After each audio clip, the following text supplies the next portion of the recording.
Assalamualaikum warahmatullahi wabarakatuh.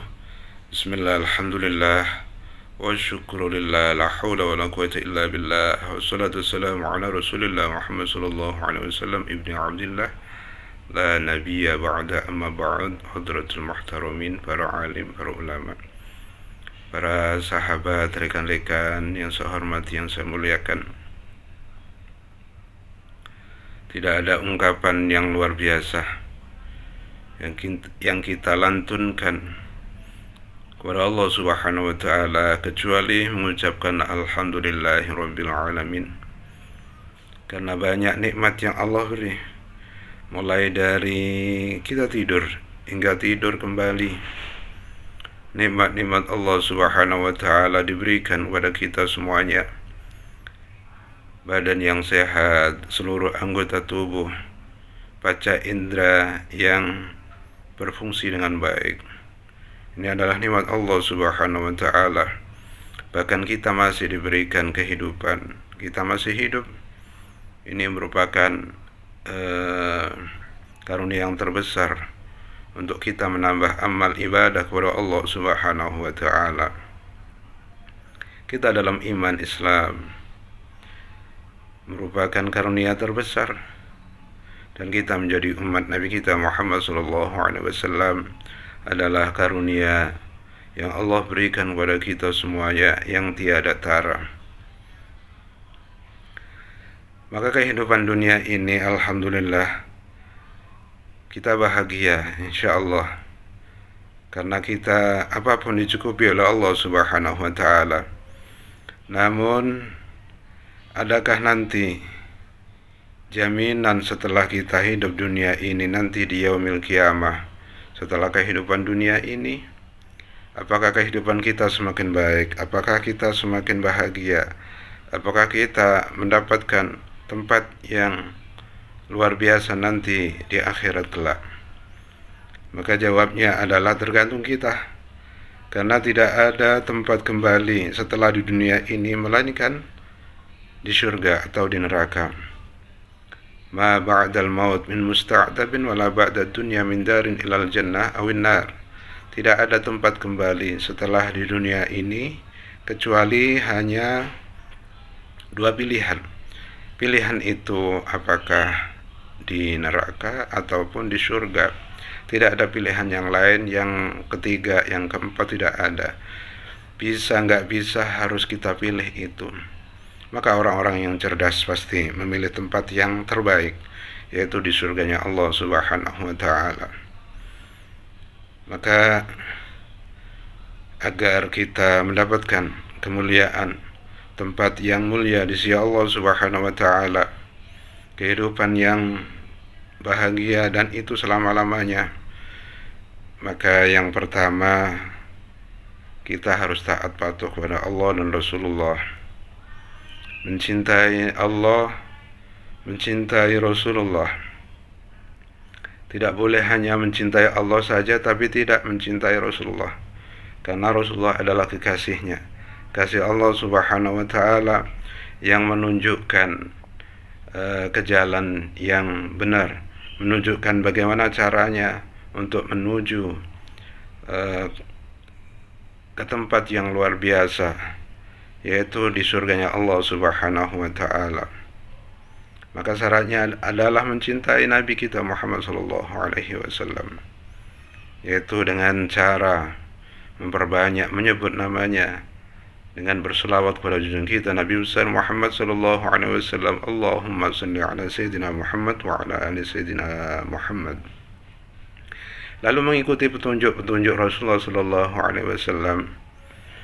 Maka di antaranya adalah orang yang taat patuh kepada Allah dan Rasulullah, maka baginya akan mendapatkan kemuliaan, akan mendapatkan tempat yang layak nanti setelah kita meninggal. Wa may yuti'illah wa rasulahu yudkhilhu jannatin tajri min tahtil anhar khalidina fiha wa dzalikal fawzul 'azim.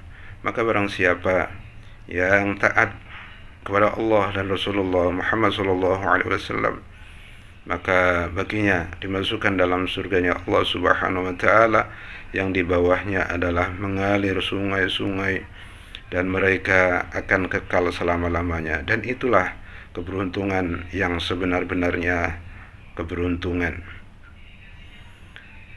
Lalu mengikuti Nabi di antaranya adalah kita membaca istighfar, mohon ampun kepada Allah Subhanahu wa taala atas dosa kesalahan yang kita lakukan, baik itu dosa lahir maupun dosa batin, karena dosa inilah penghalang, dan istighfar adalah pembukanya. Dosa ini adalah penyakit, obatnya adalah istighfar, mohon ampun kepada Allah Subhanahu wa taala. Ada istighfar yang diajarkan Nabi kita Muhammad SAW, yaitu Sayyidul Istighfar.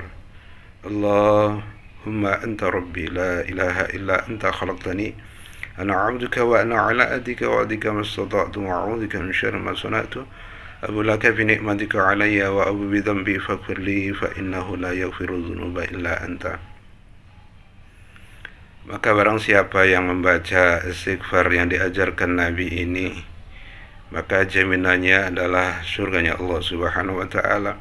Kalau dibaca pagi, kemudian pagi itu atau sampai siang dia meninggal, maka dimasukkan dalam surganya Allah.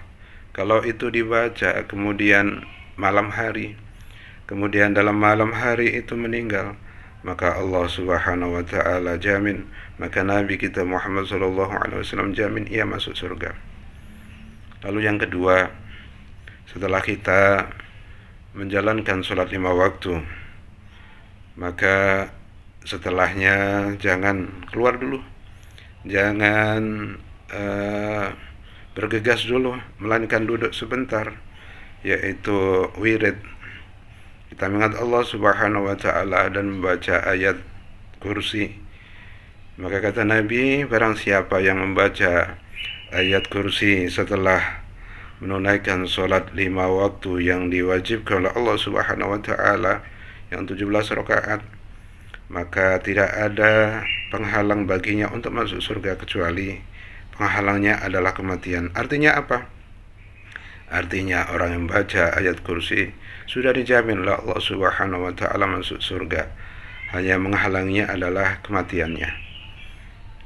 Lalu yang ketiga adalah memperbanyak membaca Qul huwallahu ahad, surat Al-Ikhlas. Karena surat ini kalau dibaca 10 kali, maka Allah bangunkan istana di surga. Lalu para sahabat bertanya, ya Rasulullah, seandainya kami membaca bukan hanya 10, 100, 200, 500 atau sampai 1000 atau selebihnya. Maka beliau Rasulullah SAW menjawab, engkau membaca 10 kali, itu baik, luar biasa. Lalu engkau tambahkan 100 semuanya sampai 300 sampai 1000, itu lebih baik. Maka semakin kita banyak membaca Qul huwallahu ahad, berarti semakin banyak bangunan-bangunan, istana-istana yang akan dibangunkan oleh Allah Subhanahu wa taala nanti di surganya Allah Subhanahu wa taala. Lalu ada dialog penduduk-penduduk surga dengan penduduk neraka yang divonis oleh Allah Subhanahu wa taala. Fi jannati yatasaaluna 'anil mujrimina ma salakakum fi saqar. Penduduk surga bertanya kepada penduduk neraka, kenapa engkau dimasukkan ke dalam neraka Saqar? Maka mereka menjawab, lam naku minal musallin. Saya tidak pernah sholat, saya meninggalkan sholat, saya mengabaikan sholat, saya tidak pernah menunaikan ibadah yang diwajibkan oleh Allah Subhanahu wa taala, sholat 5 waktu. Padahal sholat 5 waktu adalah hadiah terbesar dari Nabi kita Muhammad SAW untuk umat manusia. Tapi saya tidak pernah menghiraukannya, bahkan saya melupakannya. Inilah sebabnya saya dimasukkan dalam neraka. Lalu yang kedua, lam naku nut'imul miskin, dan saya tidak pernah memberi makan fakir miskin. Bahkan saya tidak pernah menganjurkan orang lain untuk memberikan makan kepada fakir miskin, orang-orang yang membutuhkan di sekitarnya. Perlu diketahui bahwa memberikan makan adalah amal yang terbaik dalam Islam. Memberi makan berarti menyelamatkan keimanan seseorang. Memberi makan adalah jaminan kita masuk surga. Dan tidak pernah memberikan makan atau menyeru orang untuk memberikan makan kepada orang lain, maka itulah sebab dimasukkan dalam nerakanya Allah Subhanahu wa ta'ala. Lalu yang ketiga adalah wa nakhudhu ma'al khaidin, dan saya tidak pernah tidak bisa menjaga mulut ini untuk berzikir kepada Allah Subhanahu wa ta'ala, membaca Al-Quranul Karim, berkata yang baik, tapi mulut ini selalu digunakan untuk berkata yang kotor, berkata yang tidak ada manfaatnya. Lalu mulut ini digunakan untuk menghina, untuk merendahkan orang lain, bergibah, untuk memfitnah, untuk bersumpah palsu dan lain sebagainya. Dan itulah sebabnya saya tidak bisa menahan mulut ini, maka inilah akibatnya. Lalu yang keempat, wa nukadzib yaumiddin, dan saya dan kami tidak percaya adanya hari kiamat, tidak percaya adanya hari berbangkit, hari semua orang dibangkitkan dari kuburnya, lalu dikumpulkan di satu lapangan yang sangat besar namanya mahsyar. Saya tidak percaya adanya hari pertimbangan amal. Semua amal nanti akan ditimbang. Yang kita lakukan di dunia ini akan ditimbang oleh Allah Subhanahu wa ta'ala, akan diminta pertanggungjawabannya. Dan saya tidak percaya adanya siratal mustaqim, kemudian surga dan neraka.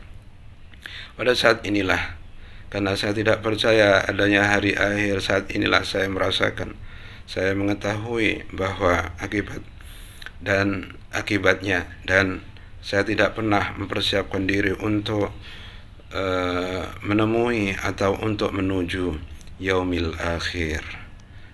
Maka saya menyesal, sungguh menyesal. Maka mafhum mukhalafahnya adalah pemahaman terbaliknya. Kalau ingin kehidupan kita dicintai oleh Allah Subhanahu wa ta'ala, dimuliakan, ditempatkan di tempat yang terbaik, yaitu yang pertama adalah menegakkan sholat. Karena sholat ini adalah tiang agama. Sholat ini adalah amal yang pertama dihisab nanti. Sholat 5 waktu yang diwajibkan Allah Subhanahu wa ta'ala adalah hadiah terbesar dari Nabi kita Muhammad SAW untuk kita umatnya agar semakin dekat kepada Allah Subhanahu wa ta'ala, sarana untuk menyambungkan seorang hamba kepada Allah Subhanahu wa ta'ala, dan akan diberikan pahala yang berlipat yang luar biasa. Kalau kita punya sebagian rezeki atau harta, uang dan lain sebagainya, kita sisihkan harta itu untuk memberikan makan kepada orang lain, memberikan makan kepada orang-orang di sekitarnya yang membutuhkannya. Dan itulah sarana kita menjadi hamba yang dicintai oleh Allah Subhanahu wa ta'ala, amal terbaik dalam Islam. Kemudian kita gunakan mulut, anugerah Allah Subhanahu wa ta'ala yang kita punya saat ini, yaitu kita gunakan untuk yang baik-baik saja, untuk mengucap yang baik-baik saja, untuk berzikir, untuk berbicara yang baik-baik saja. Kemudian yang terakhir, kita wajib mempercayai adanya hari berbangkit, mempercayai adanya hari kiamat, hari setelah meninggal nanti, itu semua dibangkitkan dari alam kubur, kemudian alam mahsyar, kemudian yaumul mizan, yaumul bahas, kemudian adanya surga dan neraka. Mudah-mudahan apa yang saya sampaikan ini adalah tip bagaimana kita untuk mendapatkan sesuatu yang mulia nanti di yaumil qiyamah. Di dunia bahagia, kemudian di akhirat bahagia, di dunia selamat dan di akhirat nanti selamat. Rabbana atina fid dunya hasanah wa fil akhirati hasanah wa qina adzabannar. Alhamdulillahirabbil alamin. Assalamualaikum warahmatullahi wabarakatuh.